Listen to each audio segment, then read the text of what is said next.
Halo pemirsa dimanapun Anda berada, berjumpa kembali di acara kesayangan kita, Coffee Morning RDK. Hari ini Kamis 14 Oktober 2021 dari Studio 2 Tanjung Pinang TV. Bersama saya, Yohan S. Nugraha. Pemirsa dimanapun Anda berada, diskusi kita pada pagi hari ini membahas tentang tema pintu Wisman dibuka, pariwisata Kepri bangkit. Tentunya saya tidak sendiri. Tanjung Pinang TV telah mengundang dua narasumber terbaik untuk kita ajak diskusi sambil ngopi ya. Kita kenalan terlebih dahulu. Di sini bersama saya sudah hadir Bapak M. Bisri selaku Kepala Dinas Kesehatan Kepulauan Riau dan Bapak Buralimar selaku Kepala Dinas Pariwisata Kepulauan Riau. Selamat pagi dan selamat datang Bapak. Selamat pagi. Assalamualaikum. Waalaikumsalam warahmatullahi wabarakatuh. Ini lebih ganteng bapak-bapak ini ya daripada saya. Baik pemirsa dimanapun Anda berada, sebelum kita lanjutkan diskusi kita, beberapa waktu yang lalu, Gubernur Provinsi Kepulauan Riau, Bapak Ansar Ahmad, menegaskan siap menyambut wisatawan mancanegara. Hal itu disampaikannya karena menyusul pemberitaan sejumlah media terkait batalnya kegiatan sektor pariwisata di Kepri. Seperti apa cuplikannya? Kita saksikan dulu berikut ini. Ansar Ahmad menyatakan pemerintah Provinsi Kepulauan Riau siap menyambut kedatangan wisatawan mancanegara pasca ditetapkan Kepri level 1. Sikap tegas orang nomor 1 ini menyikapi isu miring terkait Provinsi Kepri menolak travel bubble yang diwacanakan pemerintah pusat dan negara pemasok wisatawan ke Indonesia. Hal itu terungkap melalui konferensi pers yang berlangsung di gedung daerah pada Minggu 10 Oktober 2021 tadi malam. Meskipun demikian, pemerintah Provinsi Kepri masih menunggu keputusan dari pemerintah pusat terkait pembukaan objek wisata di Kepulauan Riau, khususnya berkenaan dengan teknis kedatangan wisatawan mancanegara ke wilayah Kepri.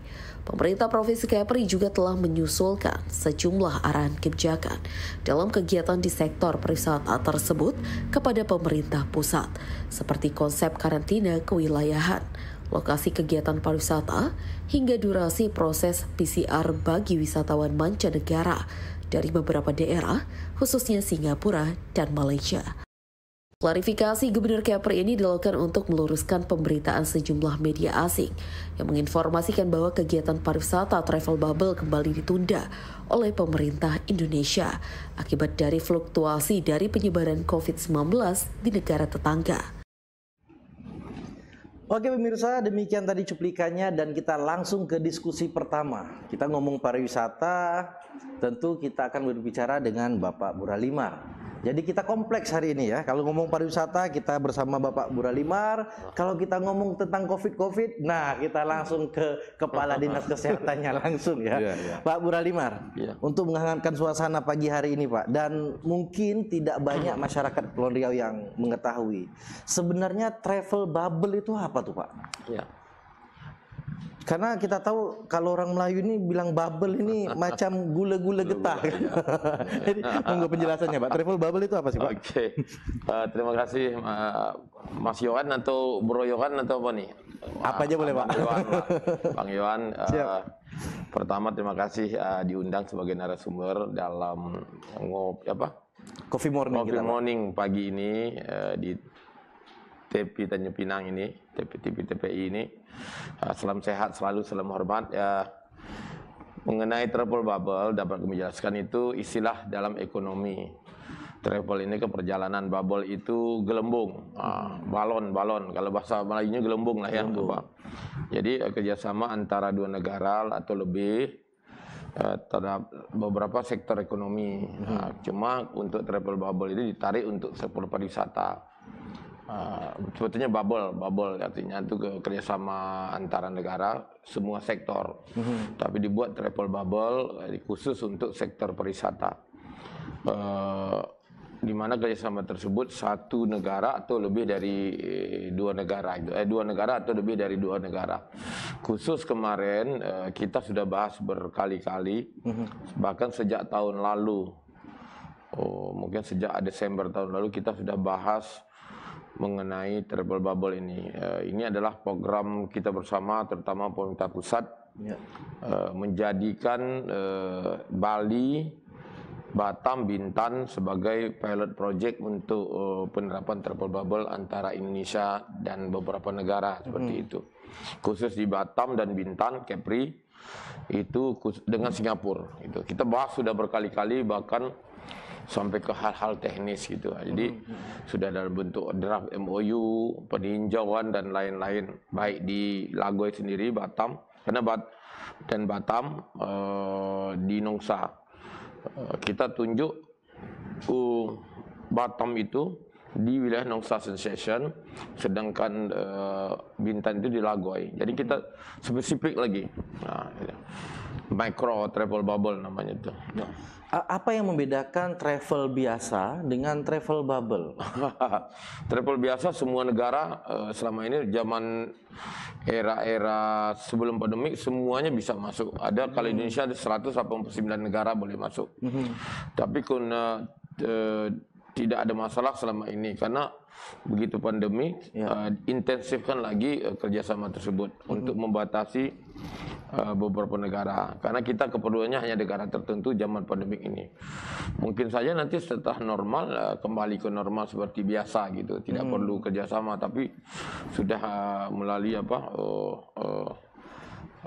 kebiasaan umum berjalan atau berwisata antara satu negara ke negara lain gitu. Artinya travel bubble ini hanya beberapa negara tertentu saja yang dilibatkan untuk berwisata di Indonesia. Ya, kalau di Bali kan ditunjuk, kalau salah Bali termasuk Kepri untuk bandara. Tadi saya baru dapat berita dari pernyataan Pak Menko Marves, ada 19 negara untuk itu jalur bandara, baik di Bali maupun di Kepri gitu. Sedangkan yang kita harapkan sekarang pembahasan selama ini adalah untuk jalur feri antara Singapura dan Kepri, baik di Bintan, Lagoy maupun di Batam, Nongsa, seperti itu. Oke, baik. Nah pemirsa, itu dia penjelasan tentang travel bubble yang ada di Kepulauan Riau. Dan bicara travel bubble khususnya, tentu kita tidak terlepas bicara tentang kondisi pandemik dan kondisi COVID yang ada di Kepulauan Riau. Jadi kita langsung ke Kepala Dinas Kesehatan Kepulauan Riau, Pak Bisri. Apa informasi terbaru ini Pak untuk perkembangan COVID yang ada di Kepri, Pak? Kalau perkembangan COVID kita itu sudah sebulan terakhir ini sudah turun jauh, ya. Jadi kan memang turun tuh nggak bisa cepat. Ya. Ketika kita di puncak kemarin waktu 5.000 kasus aktif itu kan bulan Juli, Agustus sudah mulai menurun. Ya, tapi turunnya pun juga nggak langsung seperti sekarang langsung tinggal 130 aktif kasus sekarang enggak. Jadi ya bertahap juga kayak gunung nih, bukit berhenti sebentar baru turun lagi ya. Nah tapi kondisi ini jangan disamakan. Jadi status level 1 PPKM ini tidak sama dengan ketika pandemi ini baru muncul dulu. Nah ini yang masyarakat harus paham. Jadi ada 7 level perkembangan pandemi COVID.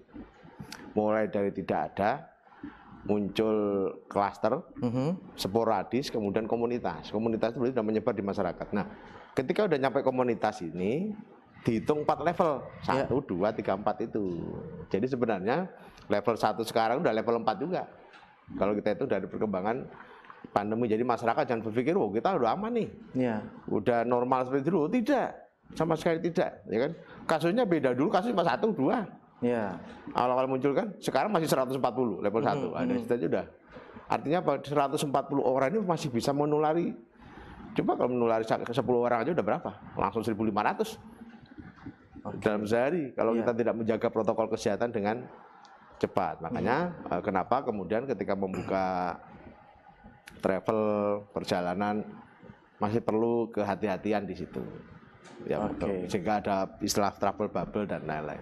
Artinya dengan informasi seperti itu kan bisa jadi tidak sedikit wisatawan mancanegara yang masih ragu nih Pak untuk berwisata di Kepulauan Riau. Lantas seperti apa nih informasi yang mau disampaikan kepada calon wisatawan mancanegara yang mungkin saja sedang nonton Tanjung Pinang TV terkait COVID-19 yang ada di Kepri Pak? Kalau COVID kan sudah aman kondisinya, sudah terkendali. Jadi Indonesia ini kan mengukur suatu resiko di suatu wilayah itu dengan PPKM itu, pemantauan PPKM, yaitu melihat resiko dan respon kapasitas pelayanan di suatu daerah. Nah dari pemantauan Kepri, dari mulai level 4 turun level 3, kemudian tanggal per 4 Oktober kemarin kita level 1. Artinya itu betul-betul menggunakan data empiris ketat di lapangan itu. Dan itu sudah menggunakan standar WHO. Ya kan, misalnya jumlah kasusnya, jumlah tempat tidur, orang dirawat, berapa orang di tracing, sehingga perjalanan penularan ini benar-benar terkendali kemana. Nah itu ya, jadi kalau ada turis misalnya masuk ke Indonesia, mesti dia nggak khawatir, karena dia pun sendiri ketika masuk akan masuk dalam surveillance kita. Secara tidak langsung, Pak ya? Langsung. Nah, secara langsung. Secara langsung justru. Dia masuk udah langsung kita periksa itu. Namanya sudah masuk pencatatan, nanti balik pun kita tes lagi. PCR lagi sebelum kembali ke negaranya. Dan ketika dia nyampe di sini pun tidak boleh bebas seperti dulu. Ya. Kalau dulu kan begitu masuk bagasi langsung bebas mau kemana aja. Ya, dia hanya boleh dalam satu kawasan wisata. Maka yang dibuka dulu adalah Lagoy. Artinya dia mau masuk dari pintu manapun, wisatawan mancanegara itu sudah langsung termonitor. Ya, tapi kan sekarang pintunya baru Lagoy aja yang mau dibuka ke Kepri. Tidak bisa dia masuk dari sembarangan ya. Nah, karena itu namanya kita pantau dengan ketat di situ. Jadi mereka masuk pun diisolasi saja, isolasi kawasan wisata. Wah, isolasi sambil berwisata berarti. Ya, betul. Tapi dia keluar dari pintu gerbang Lagoy nggak bisa. Meskipun statusnya baik-baik saja, Pak ya? Ya, baik-baik aja. Jadi hotelnya pun sudah ditunjuk, ya, yang untuk tempat dia tinggal ya sekitar. Kalau di Lagoy kan pasti sudah ada lengkap tuh untuk main golf, untuk kan sudah diatur terbatas. Baik, Pak Bisri. Kita senggol ke Pak Burarimar dulu. Tadi Pak Bisri mengatakan wisatawan mancanegara itu kalau datang di Lagoy saja, tidak boleh kemana-mana. Ini selain Lagoy, daerah mana saja nih Pak yang masuk dalam konteks travel bubble yang ada di Kepri, Pak? Ya, secara umum di Indonesia kan 3B itu, Bali, Batam, Bintan. Kalau Bali itu dia ditunjuk daerahnya kalau tidak salah Sanur, Ubud, Nusa Dua, Sanur, Ubud, Nusa Dua. Kalau di Bintan sudah ditunjuk spesifik itu Lagoy atau Bintan Resort. Sedangkan di Batam itu ditunjuk Nongsa atau Nongsa Sensation, ada 11 properti yang ada di sana. Jadi sebagaimana disampaikan Pak Bisri, ya mereka masuk nanti tidak boleh keluar dari area itu sementara. Ini dalam penerapan travel bubble-nya gitu. Makanya dibuat bubble. Jadi micro travel bubble-nya di Bintan atau di Bintan Resort atau di Lagoy gitu. Jadi betul. Dan persiapan kita sudah kita lakukan untuk menyambut wisatawan itu. Kita sudah siap, dari awal sudah siap. Menunjuk dua tempat itu, dua lokasi tersebut sebagai masuknya wisatawan, karena beberapa pertimbangan jauh dari mungkin masyarakat, enklave, eksklusif, punya pelabuhan sendiri, dan penanganan COVID-nya atau penanganan CSE-nya luar biasa gitu. Mereka sudah disertifikasi restoran, hotel dan lain-lainnya gitu. Jadi kita tunjuk dari awal. Ya. Makanya kalau sekarang berkembang Bintan duluan, ya memang proyek silakan. Kalau Batam belum siap nggak ada masalah gitu. Kita jelas yang paling siap itu Bintan, khususnya Lagoy gitu, khususnya Lagoy seperti itu. Jadi tidak keluar dari area ini. Jadi karantina area, bukan karantina atau isolasi sebagaimana yang dia sekarang itu di rumah sakit ataupun di satu tempat seperti itu. Jadi sudah karantina mereka, mainnya sekitar itu aja gitu. Selain di dua tempat itu, apakah Kepri mewacanakan beberapa lokasi lain? Ya, kita belum ini. Kalau itu berhasil dua lokasi itu, penanganan COVID bagus, tidak ada masalah secara beransur-ansur. Nanti mungkin bulan-bulan berikutnya atau tahap berikutnya adalah dibuka semua untuk Bintan, untuk Tanjung Pinang, dan untuk Batam. Dan kalau itu COVID kita mereda terus-menerus, ya dengan vaksinasi kita yang tingkat capainya luar biasa, sudah 85 ya Pak ya. 85%. Yang tahap kedua, vaksin keduanya sekitar 60%. Itu kita beransur-ansur sampai akhir tahun nanti kita bisa buka. Kita ini kan unsur kepercayaan, trust dari orang melihat kita, baik wisatawan mancanegara dari Singapura, Malaysia maupun dari provinsi lain. Kita berharapkan Kepri ini sebagai pintu gerbang yang kita pertahankan statusnya pintu gerbang nomor 2 Wisman, dan juga destinasi wisata salah satu terbaik di Indonesia, seperti itu. Oke, baik pemirsa.